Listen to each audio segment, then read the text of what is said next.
Exécuté par qui? Fabrice Florent. Salut tout le monde. Salut. On vous a quitté la semaine passée sur un cliffhanger. Mais de digne, tonnerre. Bah oui, alors vraiment, épisode Netflix, quoi. Tu vois, Ouais. voulez-vous continuer ou pas? Oui, forcément. Oui. Mais bon, bien sûr, Maud est géniale, puisque c'est ton métier, de C'est mon faire métier. tourner des pages. That's what you do, you know. Yeah, no.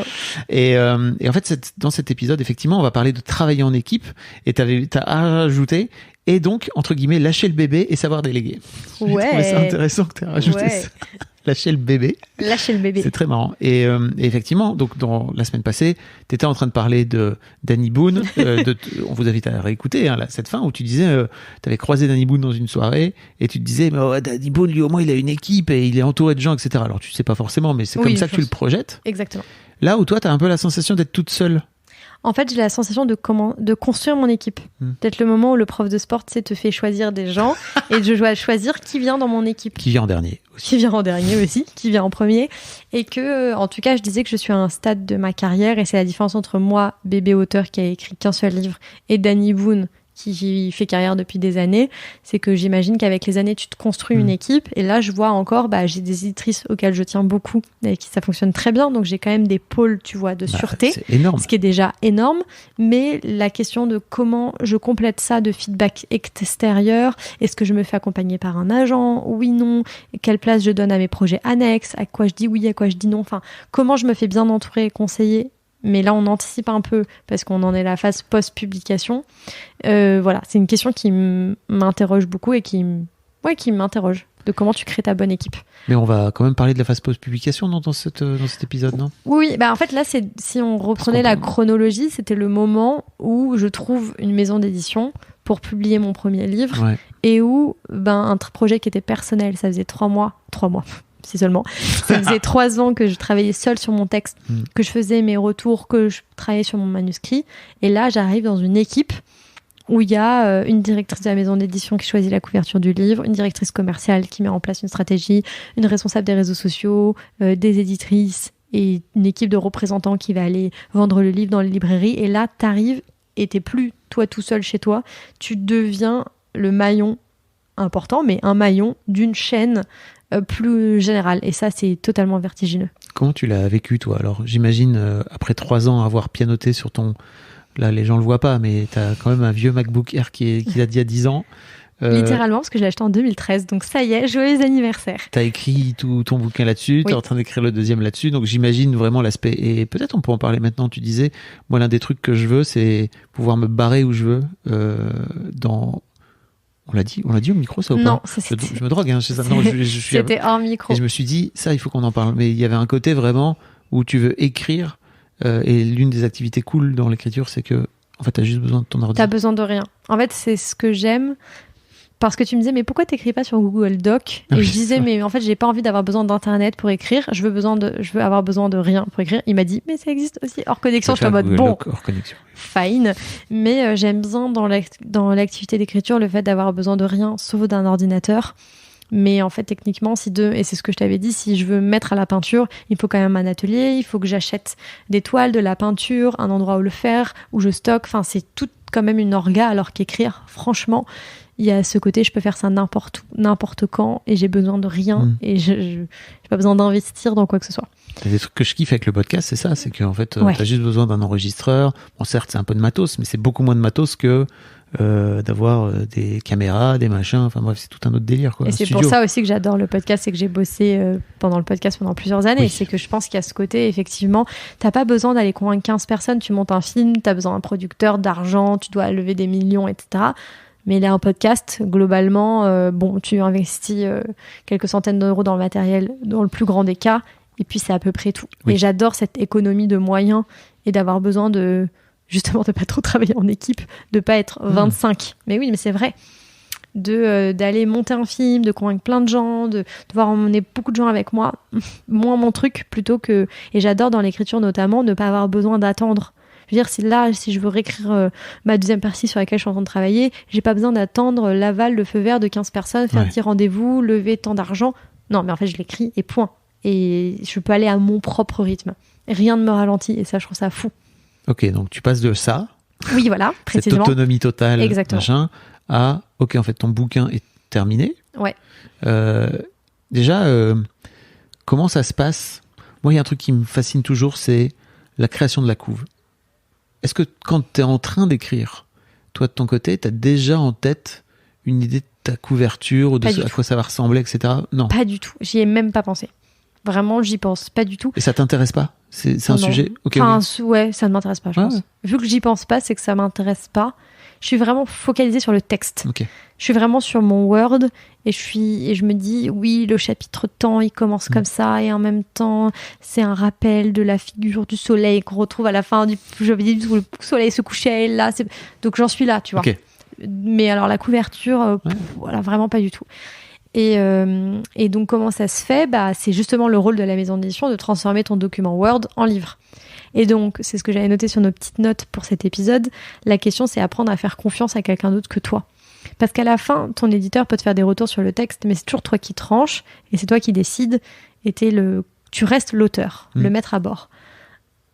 Pour tout le reste, c'est plus du tout le cas. C'est-à-dire qu'il y a ta maison d'édition et sa direction qui va décider combien ton livre va coûter, combien d'exemplaires ils vont en tirer, la couverture, qui est un élément hyper important, même la 4e de couverture. Comment tu le résumes, comment tu le vends.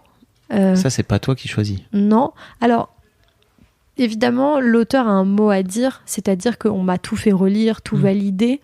Et si j'avais dit, je veux pas du tout cette phrase-là, il l'aurait évidemment modifié. Mais moi, j'avais vraiment en tête, c'était pas mon métier, quoi.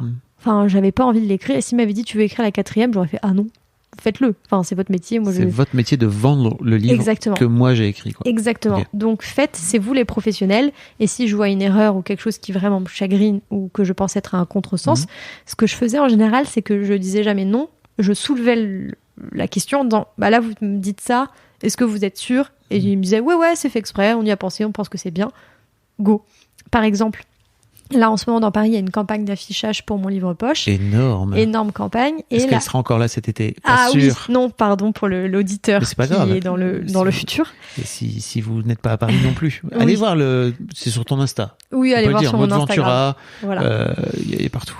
Et sur cette phrase, c'est et si c'était lui, le grand amour de votre été, et il y a une photo de mon livre. Et donc voilà, typiquement, ça, il me l'a envoyé par mail.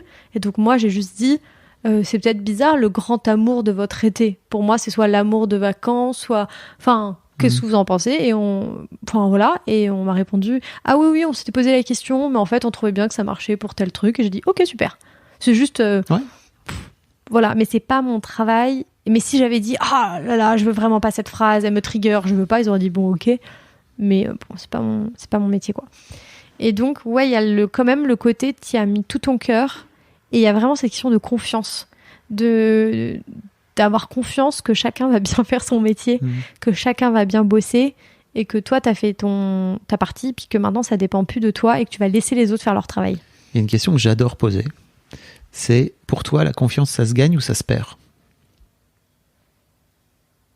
Ça se perd. Donc tu donnes 100% de confiance à la personne d'en face? Ouais. Direct, ok. En revanche, elle se perd. Oui, mais normal. Ouais. Si la personne en face, elle te fait un sale coup, tu fais un peu moins confiance. Ouais, 100%. Mais tu sais, il y a des gens qui donnent leur confiance au fil de l'eau. Ah non. Qui donnent pas 100% d'entrée, qui disent « Ok, toi, je te donne 50. » Et en fait, pour monter à 100, on va vivre ensemble des histoires, tu vois. On va vivre ensemble des obstacles. Voilà. Non, je pense que après, j'aimais beaucoup ma maison d'édition. J'aimais beaucoup ce qu'ils avaient fait avec d'autres textes qu'ils avaient publiés. Et après... C'est Iconoclaste. L'Iconoclaste, que je salue. Coucou. Et que j'adore. Et après, la confiance, elle se regagnait un peu tous les jours. C'est plein de petites choses qui se passaient bien, qui faisaient que ça me mettait en confiance. Et de fait, 2 ans plus tard, on est encore à 100%. Ok. Ce qui est... facile. Mais donc, t'es parti de 50 ou t'étais direct 100. À 100 okay, non, j'étais genre à fond, mais me décevez pas. Et je vous regarde avec des yeux pleins d'amour de Bambi et vous allez me briser le cœur. Mais je vous donne mon cœur. Moi, je suis un peu comme ça. Je vous donne tout, mais après, voilà, c'est aussi... Mais tu vois, c'est aussi dur de donner 100. Parce que quand tu donnes 50, la personne se dit, je vais gagner 50, parce que moi, je suis en mode, voici mon cœur. Et je le mets sur un plateau et il y a une responsabilité qui va avec. Tu vois, Ça... Je dis ça parce que ça fait aussi partie des histoires que j'ai vécues moi chez Mademoiselle qui étaient un peu fortes avec la directrice commerciale que je salue. Peut-être elle va écouter ça, c'est très possible. Christelle, avec qui on a travaillé pendant 2 ans et demi, 3 ans, qui a monté la régie commerciale. Donc autant dire que c'était important. Je l'avais associé, je lui avais filé des parts de la boîte, etc., etc. Et en fait, Christelle elle avait ce système de fonctionnement où elle m'a dit en fait, moi, je te file pas 100% direct. Petit à petit on va gagner. Et je lui disais mais comment on fait pour le gagner? Elle me dit en fait on va vivre ensemble des épreuves et si jamais en gros tu réussis, je te filerai de plus en plus. Et je lui disais mais comment on fait pour gagner et pour réussir des épreuves si tout ce que je te dis potentiellement tu le mets en doute, tu vois. C'est vachement plus complexe que si tu me disais tiens en fait je te donne 100 et puis après je t'enlève si vraiment tu déconnes quoi. Et c'était très intéressant parce que je crois que c'était vraiment la première personne avec qui je travaillais aussi proche et qui fonctionnait comme ça. Et moi, ça m'a mis en pas mal de difficultés parce que comme je fonctionne complètement à l'inverse... Toi, tu donnes 100 ? Moi, je donne 100, voire même 150 en fait. Ouais. En revanche, je t'enlève tout de suite, très vite. Ouais. Si tu déconnes, c'est pas... ah non, tiens, je vais t'enlever 1%. Non, c'est juste... ok frère, en fonction de ce que tu as fait, ça dégage 10, 20, 30. En fait, je vais pas non plus dégager la personne de ma vie, mais c'est juste en revanche vraiment je te regarde avec méfiance la prochaine fois. Mais ouais, de base moi comme tu dis, je suis un Bambi, moi je suis vraiment un bisounours, je suis là pour moi la meilleure façon de fonctionner en tant qu'humain, c'est de se faire totalement confiance. Et après ça m'a valu quelques déceptions humaines, tu vois, de me dire ça vient effectivement complètement mettre un coup de couteau dans mon cœur de bisounours, mais c'est comme ça aussi que t'apprends quoi. Mais en revanche, je ne change pas de façon de fonctionner. Je fais juste plus gaffe et je file moins vite ma confiance à 100% aux gens, mais en revanche, je la file quoi, tout de suite. C'est marrant parce que je l'avais jamais conscientisé, ce pourcentage et combien tu donnes au début et tout. Mais ouais. C'est trop intéressant. Je vais la poser à plein de genre maintenant cette question, ou je vais me poser la question quand je vais rencontrer quelqu'un. Donc comment cette personne fonctionne en termes de pourcentage?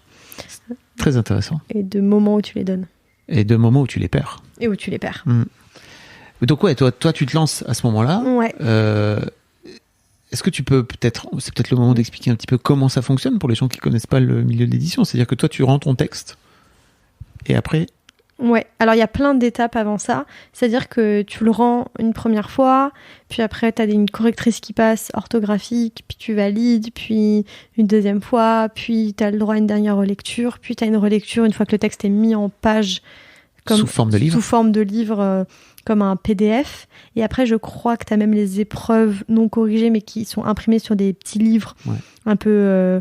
en carton, quoi, pas un vrai livre, mais qui a le format d'un livre que tu peux relire. Donc, il y a quand même plein d'étapes de relecture. C'est pas t'envoies un Word en mode « Ok, c'est fini pour toujours ». Donc, il y a quand même plusieurs étapes, mais il y a quand même un moment où c'est fini pour toujours. Et là tu lâches. Et là, tu lâches. Et ouais. Vous voyez pas les yeux de nous, mais se souvient.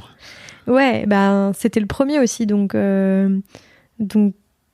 tu connais pas bien toutes les étapes, tu sais pas exactement ce qui va se passer, etc. Pour le deuxième, ça sera forcément différent. Mais ouais, tu dois faire confiance à une équipe et toi, tu y as mis tellement toute ton âme, tout ton être, tout, que chaque micro-erreur, au début, je l'ai vécu comme un pas en enfer. J'ai un exemple bête. J'ai une amie qui m'envoie pendant l'été avant la sortie une photo du magazine, je crois, de France Loisirs, leur catalogue. Et donc, il y avait le résumé de mon livre dans le catalogue des livres de l'été, ou je sais pas quoi bien, ou dans des livres de la rentrée. Et en fait, donc, il y avait une photo de mon livre, et en descriptif, il y avait le texte du livre de Cécile Coulon, et pas du mien. Donc, il y avait écrit « Dans une demeure », etc. Mais aujourd'hui, ça m'arriverait. Juste, je trouve ça très drôle. Je fais une story sur Insta en mode bon, j'ai un peu copié et je l'avais envoyé à Cécile qui, elle, m'avait répondu je vois bien où tu trouves ton inspi. Merci d'avoir copié. Un truc rigolo, tu vois. Cécile Coulon, qui est une autrice aussi aux éditions L'Iconoclaste. Et en fait, nos 2 livres sont sortis au même moment. Et d'où la petite confusion dans le catalogue où en fait, ils avaient dû recevoir nos 3 résumés, bref, et échanger, se tromper. Mais maintenant, ça me paraît tellement anodin. On s'en fiche, c'est pas ça qui fait le destin d'un livre, vraiment. Mais sur le coup, j'étais tellement pas bien, je fais... parce que évidemment, à ce moment-là, tout le monde t'envoie. ce genre de trucs, toutes les erreurs, tout le truc, tout, on en reparlera après, mais ton livre il est pas dispo là, mais ton livre en fait il est pas arrivé en Belgique, mais en fait il est pas dispo en Suisse, mais en fait si, mais en fait ça, mais en fait il marche pas, il est pas bien référencé là récemment, mais il est pas bien référencé sur Amazon, donc en fait on peut pas l'acheter sur Amazon, etc. Donc évidemment on t'envoie toutes ces choses là qui est très sympa. Et sur le coup, j'étais genre, mais ils se sont trompés, mais attends, mais tous les gens qui ont le magazine France Loisirs, du coup, ne verront pas le descriptif de mon texte, et donc ils n'auront pas envie de le lire, et donc tout s'effondre. Et là, t'en veux un peu à la terre entière, tu dis, et tu ne sais même pas qui en vouloir, parce que tu ne sais pas du tout si c'est une erreur de l'iconoclaste, ou une erreur de la maquettiste ou du maquetteur, je sais pas comment on dit, du maquettiste homme. Ouais, maquettiste quand même, du maquettiste de France Loisirs, enfin, en fait, t'en sais rien. Mais donc il y a quand même ce côté où il faut le lâcher, et maintenant ça me paraît un peu dérisoire, mais au début t'as envie que tout soit parfait, parce que moi j'ai tellement mis tout mon cœur, toute mon énergie pour que tout soit parfait dans mon texte. Comment quelqu'un peut se tromper sur le magazine de France Loisirs? J'ai envie de vous dire, je pose la question, qui a le droit? Qui a le droit de faire ça? Qui a le droit de faire ça à mon roman? Et toi, est-ce que t'avais, parce que là vraiment je vois les parallèles avec toi qui crée Mademoiselle, comment tu as mis tout ton cœur pour que ça soit parfait, pour que ce soit toi, tu donnes tout, puis à un moment, il va falloir que tu lâches et que tu fasses confiance aux autres avec ton bébé. Mais il y a moins de travail personnel, c'est-à-dire que... Non, mais tu vois ce que je veux dire, c'est-à-dire que...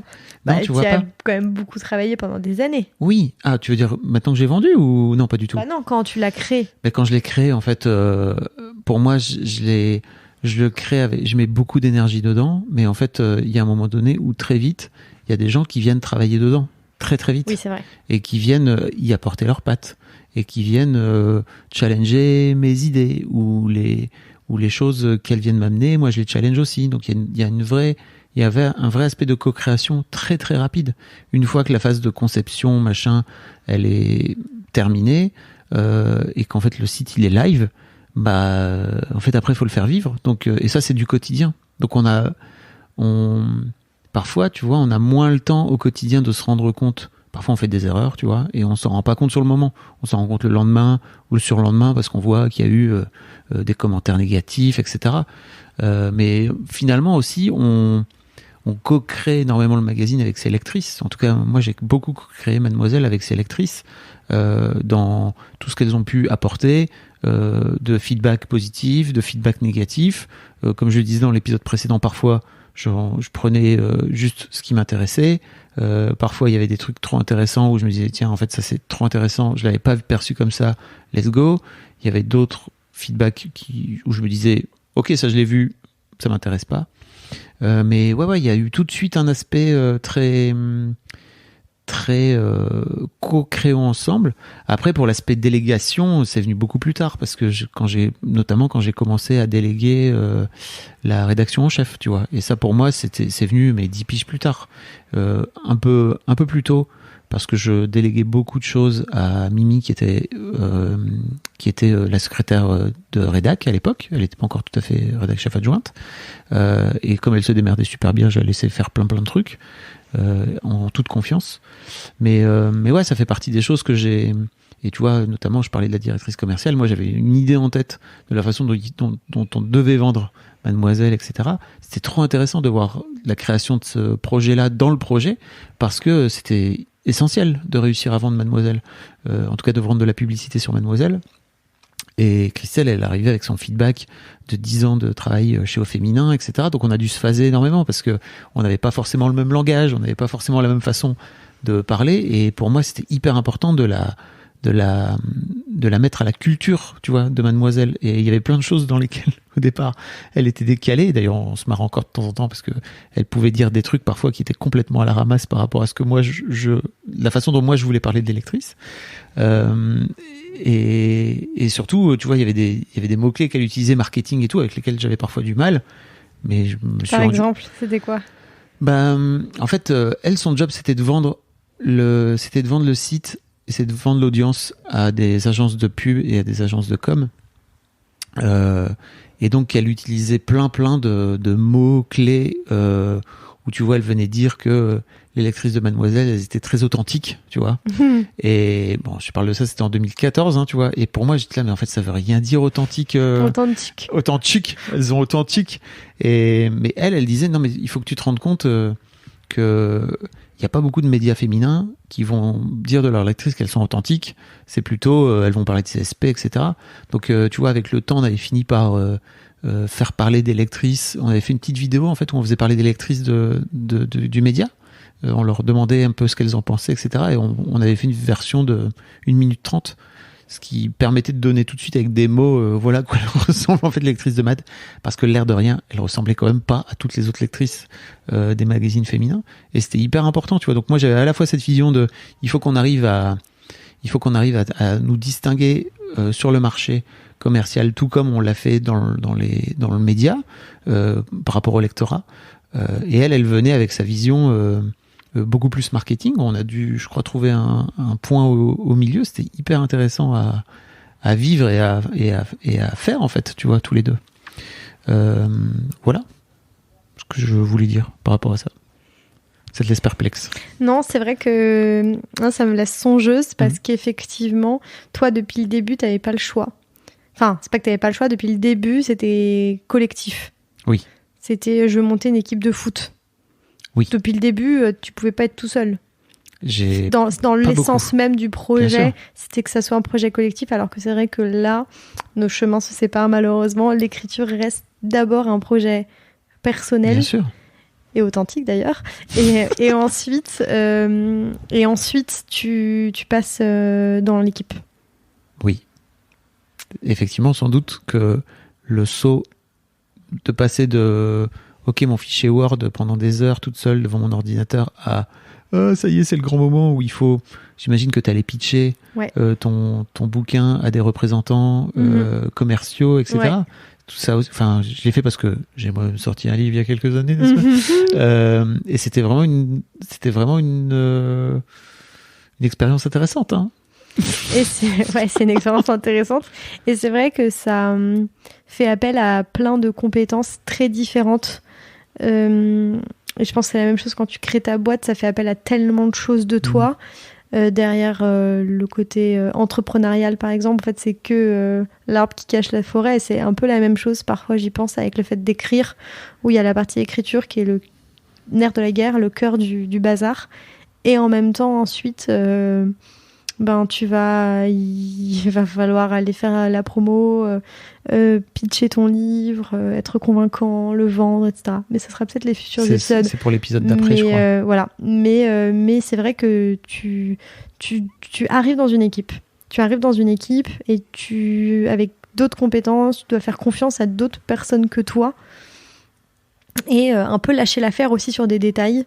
Genre sur France Loisirs, mais aussi sur plein de petites choses. Et je vais te raconter une anecdote que j'avais mis dans notre petit fichier sur cet épisode, dans les petites choses dont on voulait parler. C'est donc quand le livre est sorti fin août, peut-être 2-3 semaines plus tard, il était indisponible partout parce que tous les livres avaient été vendus. Incroyable. Et donc il était en cours de réimpression, grosse sévère réimpression. Et donc j'appelle la directrice de la maison. Combien de gens ont lu ton bouquin? Combien d'exemplaires? Maintenant 100 000. Excusez-moi. Mic drop, allez, terminé. Et à l'époque, je sais même pas combien d'exemplaires il était tiré, peut-être 10 000, je dirais. Je sais même pas. Ce qui est déjà énorme pour un premier. Ce qui était déjà pas tirage. mal, 8 000 peut-être, je sais plus, je sais même pas. Oh, c'est la honte. Mais en attendant, c'est une énorme nouvelle, c'est une super bonne nouvelle. Et donc voilà, exactement ce que me répond la directrice de la maison, Sophie, qui me dit mais c'est génial, Maud, c'est un, je cite, excellent signal. Ça envoie un signal que ça fonctionne. Et puis elle me disait aussi très justement, on pouvait pas non plus en imprimer 50 000 avant la sortie. Donc de toute manière, déjà c'est un problème de riche que t'en aies vendu autant en 2 semaines. Personne n'aurait pu prédire ça. Elle m'a dit même dans les prédictions les plus optimistes, ça n'existe pas. Donc en fait, je ne pouvais pas.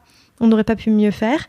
Et de toute manière, c'est pas grave. Regarde, on est en train de le réimprimer en tant d'exemplaires. Il va finir par être redisponible. Tous les libraires ont refait leur stock. Voilà, tout va bien se passer, c'est super. Mais là, je peux te dire que t'as quand même un peu le frisson de est-ce qu'ils sont pas en train de faire n'importe quoi? Enfin, tu te dis, et là, évidemment, Instagram, tous les gens très gentiment qui m'envoient des messages en disant « Oh, j'avais trop envie de lire ton livre et je suis allée en librairie et le libraire a dit « Bah non, il est pas dispo ah, vous avez pu le commander ? Ah non, il prenait pas de commande parce que vu qu'il est en rupture totale, tu peux même pas passer commande. » Et une copine qui m'envoie un message en mode « Ah, mais c'est ouf, je rentre dans une librairie, je suis en train de regarder des livres. » Et il y a quelqu'un qui rentre en mode « Vous avez le livre, mon mari, ils en ont parlé au Masque à Plume hier. » Et le libraire « Ah non, on l'a pas, non, on l'a plus, machin. »« Ah bon, ok, merci, au revoir. » C'est fou, hein, cette coïncidence d'avoir été là au même moment. Et j'étais genre... Donc moi, je retiens pas l'anecdote que quelqu'un demande mon livre, ce qui est déjà incroyable en soi. Énorme. Je retiens l'anecdote de « Ah, donc les gens rentrent dans la librairie, demandent mon livre et les libraires prennent même pas leur commande et bref. Ouais. Et donc, problème de riche, hein. Problème d'un livre qui fonctionne très bien, mais n'empêche... J'ai une question. Est-ce que tu as vu des gens lire ton livre ? Jamais. Bon, elle est une fois dans le train, mais j'allais à un festival... Ça compte pas. J'allais à un festival... Non, parce que j'allais à un festival littéraire où j'étais invitée et où donc il y avait plein de gens du milieu, donc non. Mais je reçois pas mal de photos en ce moment sur Insta de gens qui voient dans le métro notamment, des gens lire mon livre, et moi j'ai jamais vu de mes yeux quelqu'un dans le métro lire mon livre. Donc ça c'est un grand regret, mais je sais que ça arrivera, ça viendra. Statistiquement c'est obligé. Je reçois les petites photos là dans le métro, je trouve ça fou, je vois. Et en général la tête de la personne est coupée, donc je vois juste des mains et un sac et quelqu'un qui est en train de lire, et je trouve ça dingue. Mais voilà, pour revenir à ce problème d'impression, ce que j'ai fait à ce moment-là, c'est que j'ai discuté avec Cécile Coulon, qui est une autrice de ma maison d'édition qui a de la bouteille et qui m'a rassurée, d'où on en revient à notre épisode aussi sur les conseils et savoir demander de l'aide. Et je lui ai dit, mais qu'est-ce que t'en penses ? Est-ce que l'Icono a fait n'importe quoi ? Est-ce que je devrais paniquer ? Et elle m'a dit non, l'Icono n'a absolument pas fait n'importe quoi. C'est vraiment bon signe. T'as un livre épuisé au bout de 2 semaines, juste bravo, sors le champagne, point. Oui. Et elle m'a dit aussi, c'est un peu dramatique quand ça arrive juste avant Noël, parce que là, c'est des ventes qui seront perdues pour toujours. Quand t'as un livre indisponible le 20 décembre, je peux dire que tu pleures des larmes de sang, peut-être pas, mais voilà. Et elle m'a dit, là, franchement, le 2 septembre, non, tout va bien, vraiment, je te jure, ça va. Et donc, ça m'avait rassurée. Mais il y a le côté un peu, tu as mis tout ton cœur, et t'espères qu'autour tout roule. Et de fait, en fait, ma maison d'édition avait assuré et avait tout bien fait, mais sur le coup, t'as un peu peur. Enfin, faut faire confiance à d'autres personnes que toi-même. Ouais. T'avais noté aussi autre chose. T'avais peur qu'on te déteste, c'est ça ? Ah ouais, de ouf. Oh, j'ai noté ça, j'adore. En fait, il y a le côté d'être aussi... la relou de service, t'as mis. Ouais. Exactement, tout à fait. Quand tu arrives dans ta maison d'édition, c'est un peu comme quand tu arrives dans un nouveau travail où tu travailles tout seul sur ton texte. Puis ensuite, on te présente à l'équipe et donc tu vas travailler en équipe avec une responsable des rencontres en librairie, une responsable des festivals, une responsable commerciale. Tu travailles avec plein de gens. Une attachée de presse, une responsable des réseaux sociaux, donc tu travailles avec une équipe hyper complète. Et donc tu as mis tellement tout ton cœur que tu veux que tout soit parfait et que tu veux tout bien faire, et en même temps tu veux pas être la relou de service. Tu te dis mais en fait je vais être insupportable à dire mais vous êtes sûr là pour l'affichage, l'exemple que je prenais tout à l'heure pour le métro, alors vous dites le grand amour de votre été, mais en fait est-ce que c'est pas plutôt l'amour de vacances, que le grand amour c'est pas l'amour de l'été, et tu te dis mais ils vont dire cette scie est insupportable, et en même temps tu peux pas trop t'en empêcher parce que tu restes l'auteur dans le sens premier du terme, l'autrice à bord quoi, et donc tu dis évidemment que j'ai un rôle à jouer et que je suis pas figurante, et en même temps tu veux quand même laisser tout le monde faire son travail bien et pas venir les embêter sur leurs trucs, et voilà, notamment sur l'histoire des impressions des livres quoi. J'aurais pas appelé toutes les heures à la responsable commerciale en disant et là il y a combien d'exemplaires qui a été réimprimé, et là, enfin au bout d'un moment elle m'aurait dit va te faire un sandwich quoi, détends-toi, enfin laisse-moi faire mon travail. Et surtout sors le champagne. Oui, et surtout sors le champagne, parce que ça reste une énorme victoire. Ouais, mais à ce moment-là je pouvais pas l'entendre ça. Non mais c'est vrai, c'est important de célébrer les victoires, on en parlait tout à l'heure. Oui. C'est important de savoir célébrer les victoires. Et ça sera l'objet de notre dernier épisode, je crois. Mais oui. Mais à l'époque, je vois pas ça. Moi, je vois les messages de personnes qui me disent « Oh, j'aurais trop aimé le lire. Dommage, il est pas du tout dispo. Allez, bonne journée. » Et moi, genre « J'espère que vous arriverez à le trouver un jour. » A priori, ces gens l'ont trouvé. Et toi, alors, t'étais le relou de service ? Parce que dans ce dont tu parlais de prendre ton rôle de patron, il y a aussi un peu de ça. À la fois, c'est ta vision, c'est ton bébé, et tu vas être pointilleux, exigeant, et à la fois, tu as peut-être peur que tout le monde te déteste et d'être le rouleau de service. Écoute, ça a été un chemin d'accepter que tout le monde me déteste au nom de le projet est plus grand. Ouais. Le projet est plus grand que tout le reste. Et je m'incluais dedans, hein, c'est-à-dire que moi je partais du principe que Mademoiselle était plus grand que chacun d'entre nous et que en fait Mademoiselle perdurerait après les gens qui y passeraient dedans, tu vois.